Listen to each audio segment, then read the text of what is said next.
Целый год мы прожили в Варшаве, но этот прекрасный город все не устает нас удивлять. Мы постоянно исследуем места, парки, заведения, в которых можно круто провести с семьей время, но постоянно находим что-то новое. И в этом видео поделимся нашими топовыми местами в Варшаве, которые мы открыли для себя буквально за последний месяц, как только пришла весна в этом году. Недавно нам посоветовали такое место, которое находится под Варшавой. Говорит, как вы туда еще не съездили, знакомый, дал точечку, скинул локацию Загжинского водохранилища. Там такое большое водохранилище, вокруг которого находится много всяких прикольных мест для прогулки и классного семейного времяпрепровождения. Такой пляж похож очень сильно на Минское море, под Минском у нас есть. В народе называем, официально, конечно, так не называется. Но очень похоже, просто озеро. Вот дорога здесь только немножко шумит. Но вот такие красавцы плавают. Именно в этот день, когда мы поехали, было не очень тепло поначалу, потом распогодилось. Ну и видно, что еще весна только-только пришла в Польшу, еще не все расчехлилось, не все начало работать в полную силу, не все расцвело, но тем не менее мы приехали, посмотрели, что есть пляж на этом водохранилище. Пришли на детскую площадку, и меня всегда забавляет, вот такие люди вот стоят, мало того, что сами с детьми, еще и курят возле детской площадки, ну а ветер сдувает и сюда задувает. Просто все дети и взрослые, которые вот на площадке, все дети дышат вот этими испражнениями, которые человек из себя выдувает. Мало того, что рядом со своими детьми, так и чужих обкуривают. Вот напишите в комментариях, это нормально курить просто возле детской площадки? Объехали вокруг, посмотрели всякие достопримечательности, какие-то усадьбы, отели, очень много прикольных мест. Особенно если вы живете недалеко, туда очень прикольно будет приехать с семьей, провести время. Можно целый день закладывать, как вот мы обычно любим закидывать еду с собой на пикник. У нас 2 или 3 пледа. Мы куда бы ни приезжали, мы постоянно устраиваем себе пикник. Так как Польское царство в далеком прошлом с Великим княжеством Литовским образовывало союзное государство Речь Посполитая, у них было феноменальное количество шляхты, то есть вот этих дворян, да, если по европейским меркам, в процентном соотношении по сравнению с Европой, шляхты было очень много, соответственно, у этой шляхты очень много было всяких родовых имений, поместий, особняков, усадеб, и оно все очень много-много разбросано по Польше, поэтому таких исторических памятников много, и вот из таких памятников часто делают какие-то отели или музеи, в общем, прикольные места, которые отдают вот этой стариной. Отель похож, что какое-то имение было чье-то. Сейчас вот решили по-современному не гуглить, а у GPT спросить. Исторический дворец, расположенный в деревне Зэгже на берегу Зэгжинского водохранилища. Он был построен в 1847 году по инициативе польского магнатского рода Красинских. В 1862 году, после замужества Едвиги Красинской с князем Мацеем Радзивиллом, дворец стал частью владений семьи Радзивиллов. В конце 19 века переоборудован в летнюю резиденцию командующего Варшавским укрепленным районом. А с 2009 года дворец и прилегающий парк принадлежит Конгресс-центру «Варшавянка» и функционирует как отель и место проведения мероприятий. Почивают баронессы рода Радзивилловского из Великого княжества Литовского. Тут еще один отель недалеко. Мама! Слышите, птички? Птички и мои дети орут.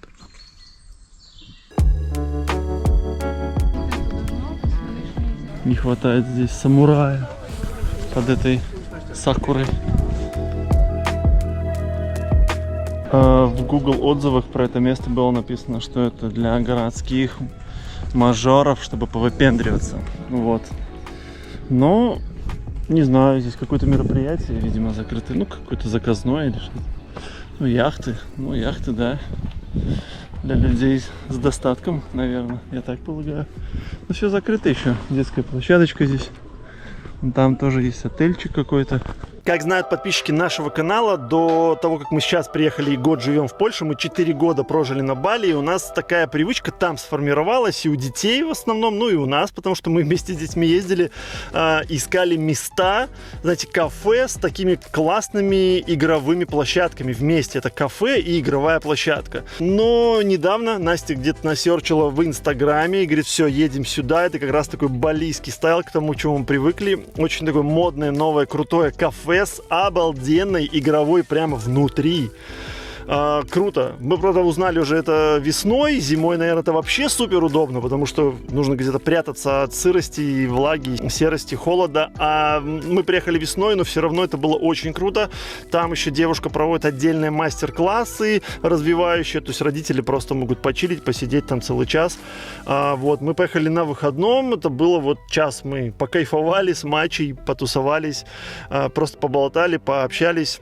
Пока дети были заняты, лепили что-то, играли на гитаре, много всего. И, как я сказал, сама игровая, само заведение классное. Кстати, напиток матча там был настолько прикольно сделан. Такой непростой напиток, его не везде делают вкусно. Даже в специализированных местах мы пробовали. Очень часто делают коряво. А тут сделали, типа, кажется, игровая для детей кафешка. И тут так классно сделали. Короче, это очень крутое место. Рекомендуем. Мы туда планируем еще ходить не раз. Потому что дети набегались, наигрались, мы там часа 3, наверное, провели, поэтому очень классное место. И да, чтобы сейчас не скриншотить, не пинить, не записывать, приходите в наш телеграм-канал, я там оставлю все вот эти локации с точками. Приходите, посмотрите, забирайте полезную информацию, там в закрепленном посте еще всякие контакты риэлторов, ссылка на страховки на автомобили по самым лучшим ценам, которые я находил, потом мобильная связь для тех, кто собирается переезжать. В общем, мы собираем в этом телеграме полезную информацию по Польше, по жизни, по переезду. И просто можно вот общаться, у нас там есть чат. Короче, всех желающих приглашаем в нашу телегу, ссылочка в описании. Как мы уже и говорили, в целом Варшава — это суперцентр культурной жизни. Тут очень много всего проходит. Вот мы сейчас собираемся переезжать, думаем, либо Гданьск, либо Вроцлав. И Настя уже страдает, потому что она смотрит вот эти афиши, говорит, блин, да там везде вот практически ничего не происходит, все в Варшаве. Весь движ в Варшаве. Мы постоянно ходим вот на какие-то выставки. Дети, вот у нас одна девочка, вот Лиан, любит жуков, всяких насекомых, ящериц. Мы когда на Бали жили, она там всех руками ловила. Местные балийцы еще в шоке были, что она бегала, ловила этих гекконов так вот просто. Играла с ними. Вот увидел. Странно, конечно, что в Польше продают жареных червяков и жуков, и червяков каких-то, и опарышей. Немножко не в Азии, но нам привычно. В Польше не очень привычно было увидеть. Женщина рассказывает, что добавляет это все в салаты, в яичницу. И это не очень похоже на польскую кухню.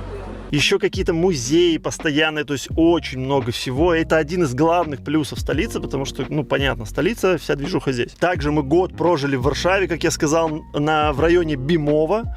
Я называю ее окраиной, с меня смеются в комментариях. Напишите, что не так. Чем это не окраина, последняя станция метро, а что тогда окраина? Лодь, что ли, окраина Варшавы? Не знаю, что считать. Недалеко на Бимово есть парк Сакура, который мы знали еще вот с прошлого года, но мы не доехали. Сейчас мы туда доехали. Обалденно. То есть, кажется, маленькая такая незаметная точечка, и мы часто проезжали мимо, я даже не замечал, что там что-то такое примечательное. Но там прикольно высажены вот эти вишни, да, вот сакура или вишни, как оно там, поправьте меня в комментариях, как правильно. И, конечно, когда начинается цветение, там эффект вау. Там еще маленькая детская площадка, покататься на качелях.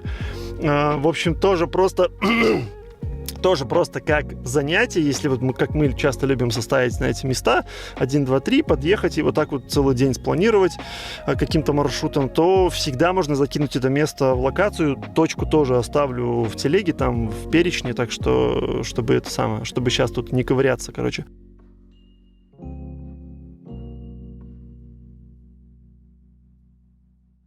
Одно из главных открытий в Варшаве в этом году для нас является парк Скорышевский.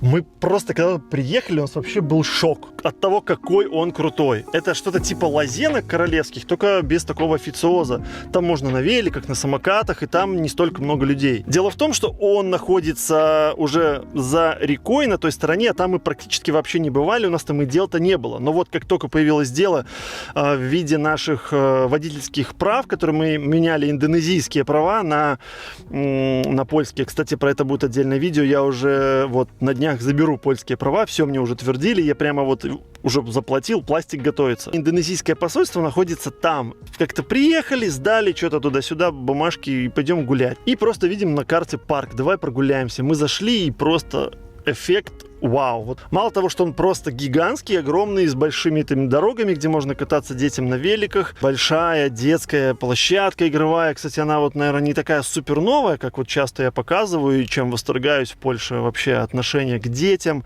к игровым площадкам, к семейным традициям. Вообще просто на нереально высоком уровне. Это прям чувствуется во всем, вот как поляки к семейности относятся. Семейные ценности, традиции у поляков это прямо вот одно из самых главных, что ощущается. И вот отношение к детям, оно вот проявляется через эти игровые площадки, места для детей. Ну и в целом, как я и показывал в видео про загнивающий Запад, все для людей тут делается. Видно, куда люди платят налоги, как это все работает, как это люди платят на эти налоги, строят им вот прямо крутую инфраструктуру. Это очень прикольно. Вот. И мы уже в этом же парке, в майках. И уже или... с пикником. Боже, с какой красивой женщиной пришел. Господи, боже мой. Это надо просто... Можно носки. Набрали своих любимых хумусных, фалафельных, питных, вообще вот это все бататы. И, кстати, лайфхак, кто еще покупает картошку фри, это уже позапрошловековое действие. Заказывайте фритки из бататов. Они почти везде есть, даже в любой кебабной, и они просто вот на ровном месте полезнее, чем обычная картошка. Просто маленький лайфхак от нашей мамы на Трицелагине.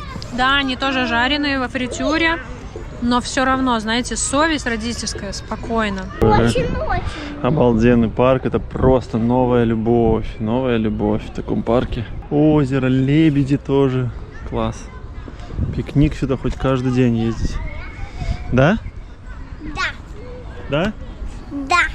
Ну а вот, собственно, те самые лазенки, в которые мы сейчас тоже, в которые мы все равно часто ездим, потому что здесь невероятно круто и красиво. А сегодня мы приехали на концерт классической музыки, приобщать детей к искусству.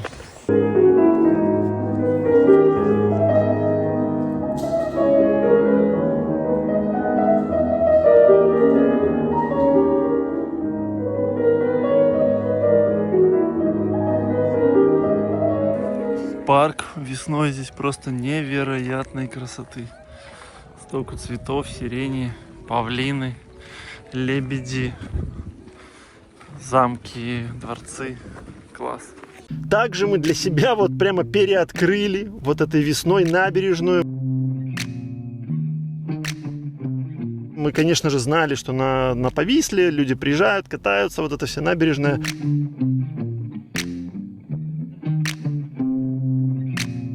Вот, сейчас мы гуляли недавно, там понаставили новых шезлонгов, новых стульчиков, песочницы для детей. То есть очень классно мы выезжали, даже прям пикник там замутили. И что классно, что здесь можно еще с пледом, но этот наш плед всегда с нами. А тут еще есть песочницы, и дети вон там тусуются в песочнице, гуляют. И велики, и все сегодня мы без взрослых великов, только с детскими, потому что еще нет прицепа на машину, надо прицепную машину купить. Правда, мы попали на Пасху, и это было такое чувство, что вся Польша гуляет по набережной, и мы сидим на пикнике, и просто как на витрине мимо нас все ходят. Очень было много людей, была супер погода, но круто, что можно приехать к реке. Там же недалеко большие фонтаны. Мы, кстати, туда только первый раз доехали. По-моему, я слышал, что эти фонтаны по вечерам, там есть какое-то световое шоу музыкальное.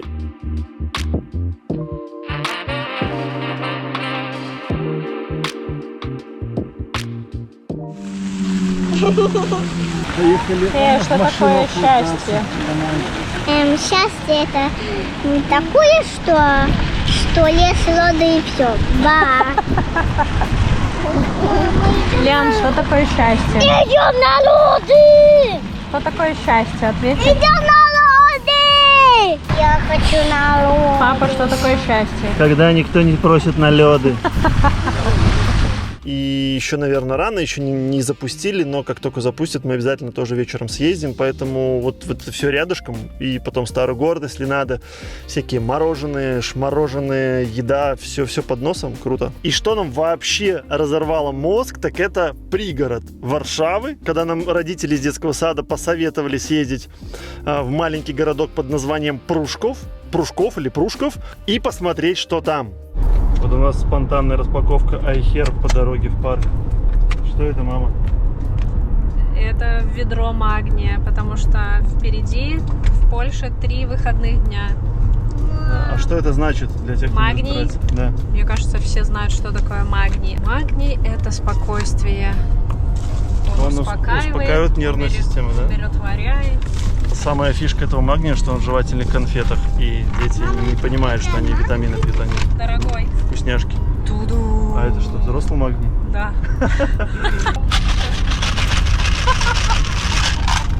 Потому что впереди большие выходные с детьми. Так, еще витамин D и B12 в спрее. На самом деле, из последних 3 консультаций по здоровью, по нутрициологии, при разборе анализов я увидела, что у 3 людей был дефицит B12. 1 человек был на растительном питании, и 2 человека не на растительном питании. То есть, к сожалению, мы все подвержены дефициту B12, поэтому надо обязательно его проверять, смотреть, какой показатель в анализах. Хорошо, в общем, очень хорошо для нервной системы. И профилактика и депрессии. Хорошее состояние.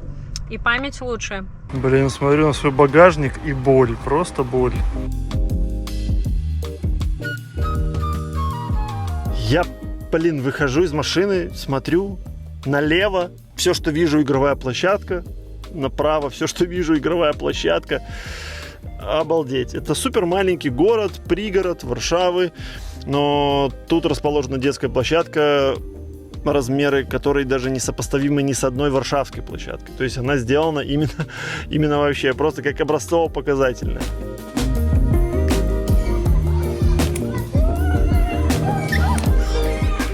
Смотрите, мама пытается съесть конфету, пока дети там прыгают. Ой, невозможно же съесть ничего, просто распаковать что-нибудь сладкое. Себе ж вообще ничего невозможно, ты не успеваешь. Видели эти рилсы, да? Кто-то там открывает конфету, там, папа, сразу запихивают в рот. Ну вот это, рилсы из жизни, потому что и реально так происходит. Ой, мама, тревога, бегут, бегут. Прячемся. Брокколи ем. Там еще, кстати, рядом есть парк с озером. Туда мы вот уже не добрались. Дети очень устали, не хотели. Это отдельный сквер еще с большим озером. С травой мы мимо проезжали, где тоже можно разбивать пикники. Короче, стопудово мы туда поедем. И там, кстати, есть еще какая-то большая игровая, крытая. Ну, такое чувство, что вообще городок для тусовки с детьми. Поделитесь своими местами, что нравится вам, для детей, не для детей, для взрослых, для пар. Просто пишите в комментариях классное, неочевидное, ну или очевидное для кого-то, а для кого-то другого неочевидные места Варшавы. Ваши любимые места, которые вы особенно любите, которые чем-то примечательные, может быть, недооцененные. В общем, поделитесь своим мнением в комментариях. Поддержите это видео. Скоро будет много классного контента. Приходите к нам в телеграм-канал, не переключайтесь. Увидимся в новых видео. Пока-пока.